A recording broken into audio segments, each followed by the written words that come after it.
గారిది. ఆ వీడియోస్ నేను రెగ్యులర్గా చూస్తాను. సో నాకు అనిపించింది అనమాట, ఇది family cinema, family entertainment based cinema ఇది.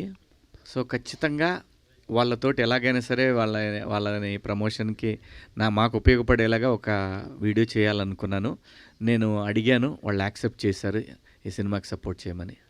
ఓకే, ఈవెంట్కి కానీ పిలుచుకొస్తారా వాళ్ళని? ఏమండి? లేదండి, వాళ్ళు రారండి.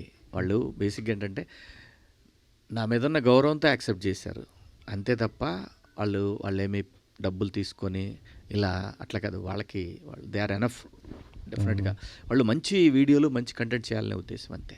ఓకే, మీరు ఏదైనా ఒక మంచి అంటే మీరు ఒక హార్టెడ్ ఫుల్ మంచి ఏంటంటే చెప్పేది, మీరు ఏదైనా మంచి మాట చెప్తుంటారు, అప్పుడప్పుడు సోషల్ మీడియాలో కూడా బాగా ఇది అవుతుంటుంది కదా, అందుకే అడుగుతున్నాను. అంటే ఈ సోషల్ మీడియాలో మీరు కొద్దిగా యాక్టివ్గా ఉంటారు కాబట్టి ఒక మంచి మాట చెప్తారని నేను అడుగుతున్నాను. బేబీ పునర్విక గురించి మీకు తెలిసే ఉంటుంది, మీరు ఏదన్నా ఒక మంచి మాట ఆ పాప గురించి. అదేనండి, నేను యాక్చువల్గా నిన్న వాళ్ళు ఒక నంబర్ పెట్టారు. ఆ నెంబర్కి నేను పే చేద్దామని వెళ్తే ఈ నెంబర్కి ఓవర్లోడెడ్ అయిపోయి వచ్చింది కాబట్టి రేపు ట్రై చేయండి అని అన్నారు. సో దాంతో మార్నింగ్ ట్రై చేస్తే మార్నింగ్ గవర్నమెంట్ ఇచ్చేసింది, గవర్నమెంట్ ఏదో సపోర్ట్ చేస్తుంది, సో కాబట్టి ఇంకెవరు వసూలు చేయట్లేదు అన్నారు. నిజాయితీగా నేను వెళ్ళానండి. నా దగ్గర ఫెయిల్ అయిన అవి ఉంటాయి, మనకి ఫోన్పేలో వాటిలో ఫెయిల్ అయిన ఇవి వస్తాయి. సో ఏదైనా సరే మానవత్వం బతికే ఉంది. నిజంగా చాలా కొన్ని లక్షల మంది రియాక్ట్ అయ్యారు. సో ఇదే కంటిన్యూ అవ్వాలి. మనం మనుషులం, అందరం కలిసి ఉందాం, అందరూ బాగుండాలి, అందులో అందరూ ఉండాలి. అది. Thank you. అలీ గారు, నీ జీనీ ప్యాంటు చూసి బుల్లెమ్మో పాట దగ్గర నుంచి మీరన్నా, మీ పాటలన్నా, మీ డ్యాన్స్ అన్నా ఇష్టపడిన వాళ్ళు చాలామంది ఉంటారు.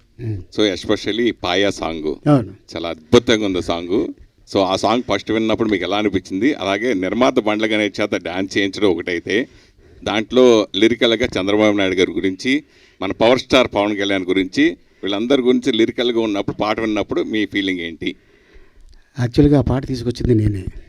సో అది చెప్పారులే. ఎస్, అయితే అది ఇక్కడ మనం హిందీలో కాకుండా తెలుగులో దాన్ని తెలంగాణ యాసలో దాన్ని పాట చేసి చేయడం జరిగింది. పాట చేసిన తర్వాత శివాజీ రోజు నైట్ ఫోన్ చేసి, అన్న పాట రెడీ అయిపోయింది, ఒకసారి వినిపిస్తాను, నీకు పంపిస్తున్నాను, విను, మళ్ళీ 10 minutes తర్వాత దాన్ని డిలీట్ చేసే అన్నాడు. నేను విన్నా, శివాజీ చాలా బాగుంది, ఇది అద్భుతంగా ఉంది, డైరెక్టర్ గారు కూడా చాలా హ్యాపీ ఫీల్ అయ్యారు, అన్న నేను బండల గణేష్ని అనుకుంటున్నాను అన్నాడు. ఒకసారి నువ్వు డైరెక్ట్గా వెళ్ళు అనగానే తను వెళ్ళటం, చెప్పటం, ఒక డేట్ ఇచ్చాడు. ఆ డేట్లో తనకేదో ప్రాబ్లం ఉంటే తన సొంత పనుల మీద డేట్ మళ్ళీ మార్చి దాన్ని చేయడం జరిగింది.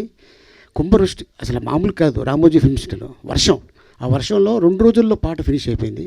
డాన్సర్లు సహా టెక్నీషియన్స్ అందరూ ఆ రోజు పాయత అన్నారు, షూటింగ్ ఫినిష్ చేశారు చక్కగా. 2 రోజుల్లో సాంగ్ అయిపోయింది, ఎడిటింగ్ చేశాడు, సాంగ్ రిలీజ్ చేశాడు. పాయ ఎంతమంది తిన్నారో తెలియదు కానీ ఈ పాట రిలీజ్ అయిన పాయ చాలామంది తిన్నారు, అంత అద్భుతంగా.